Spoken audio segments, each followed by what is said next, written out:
जोधपुर के नागौरी गेट क्षेत्र में मियां की मस्जिद के पास गैस सिलेंडर ब्लास्ट से 3 मंजिला मकान में आग लग गई, जिसमें 14 महीने के हुसैन और साजिया की मौत हो गई, जबकि 14 लोग झुलस गए। जिसके बाद आग पर काबू तो पा लिया, लेकिन अभी भी वहां दरकती दीवार और पत्थर पर लगी कालिख आज भी बयां कर रही है वो भयानक मंजर। ये खास रिपोर्ट देखिए।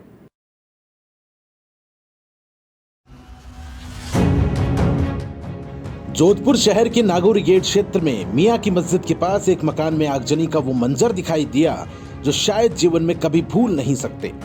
घर में दावत की खुशियों के माहौल के बीच ही अचानक एक गैस सिलेंडर में ब्लास्ट होने से 3 मंजिला मकान आग की चपेट में आ गया। देखते ही देखते आग ने विकराल रूप धारण कर लिया। ऐसे में नमाज अदा कर रही साजिया का इंतकाल हो गया तो हर कोई मदद के लिए आगे आया। इस दौरान हिंदू हो या मुस्लिम, हर कोई मदद के लिए आगे आ रहा था। सब यही चाहते थे जो अंदर है वे सभी सुरक्षित बाहर निकलें, लेकिन उस रब के आगे मर्जी नहीं चलती, जिसके चलते आगजनी में 2 लोगों की मौत हो गई, जबकि 14 लोग झुलस गए। घटना के समय आधे अधूरे सामान के साथ दमकल मौके पर पहुंची तो लोगों में गुस्सा भी दिखाई पड़ा।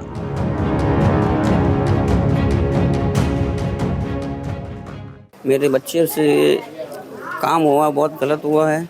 ये प्रशासन के हिसाब से कमी रह गई। अगर ऑक्सीजन वगैरह होते तो बच्चे मेरे वगैरह सब बच सकते। अगर हमारा ये मोहल्ले के सदस्य बच्चे मोहल्ले नहीं होते तो ये बच्चे वो 7 जने नहीं बचते। उन्होंने की वजह से 5 जने बच्चे, फिर वो ऑक्सीजन वगैरह लाए, उसके हिसाब से बाद में लेकर आए, वो 2 जने वो नहीं बचे। मैं यहाँ पे, मेरी बुआ का मकान है, मेरे को जैसे इतला मिली मैं जैसे फटाफट आ गया। मैं 2 मकान डाक कर कूदा।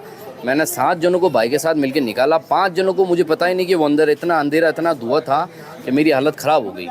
लेकिन दमकल कर्मी नीचे पानी चला रहे थे, लेकिन ऊपर नहीं है आधे 1 घंटे तक। ऊपर आने के बाद भी 3 जनों को उनको रेस्क्यू किया और 2 जने उनको मिले नहीं, क्योंकि उनके पास इमरजेंसी लाइट नहीं।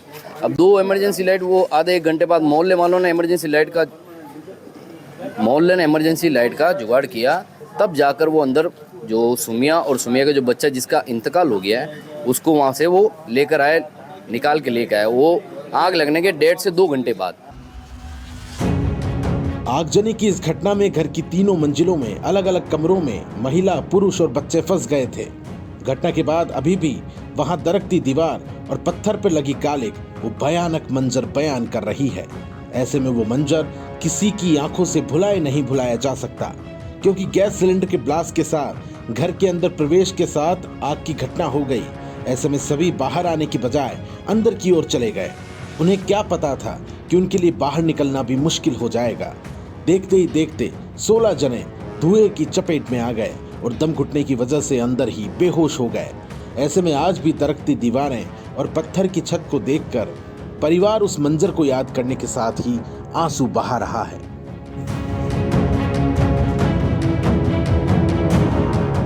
बैरवा जी ने पूरा हमारे को सहयोग किया। अतुल जी हमारे साथ थे।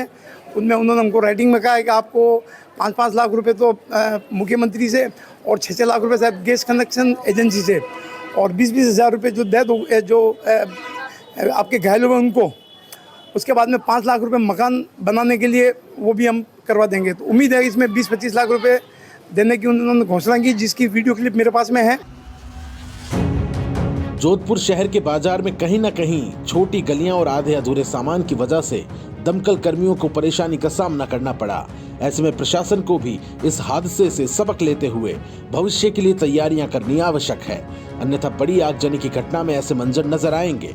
आगजनी की घटना के बाद शहर विधायक अतुल भंसाली सहित प्रशासन ने भी मौके पर पहुंचकर मदद का पूरा आश्वासन दिया। अब देखने वाली बात यह है कि प्रशासन ने घोषणा तो कर दी, लेकिन ये सहायता कब तक पीड़ित परिवार तक पहुंच पाती है। जोधपुर शहर के नागौरी गेट क्षेत्र में मियां की मस्जिद के पास एक मकान में सोमवार को आगजनी की वो मंजर दिखाई दिया जो शायद जीवन में कभी भूल नहीं सकते। साजिया नमाज अदा कर रही थी और इस दौरान आगजनी की वजह से वो उसका इंतकाल हो गया, तो हर कोई उस दौरान मदद करने के लिए आगे आया। घटना के वक्त आधे अधूरे सामान के साथ दमकल मौके पर पहुंची तो लोगों ने गुस्सा भी था। इस दौरान ना कोई हिंदू ना कोई मुस्लिम, हर कोई मदद के आगे आ रहा था। सब यही चाहते थे कि जो अंदर वो सुरक्षित बाहर आ जाएं, लेकिन उस रब के आगे किसी की मर्जी नहीं चलती। 2 जाने गई, आगजनी में चली गई। घटना के बाद शहर विधायक अतुल बंसाली सहित प्रशासन मौके पर पहुंच गई, कर मदद का पूरा आश्वासन दिया। अब देखना वाली बात है कि प्रशासन ने घोषणा तो कर दी है, लेकिन ये सहायता कब तक पहुंचती है। कैमरामैन नरेंद्र ओझा के साथ अफरोज पठान, समाचार प्लस, जोधपुर।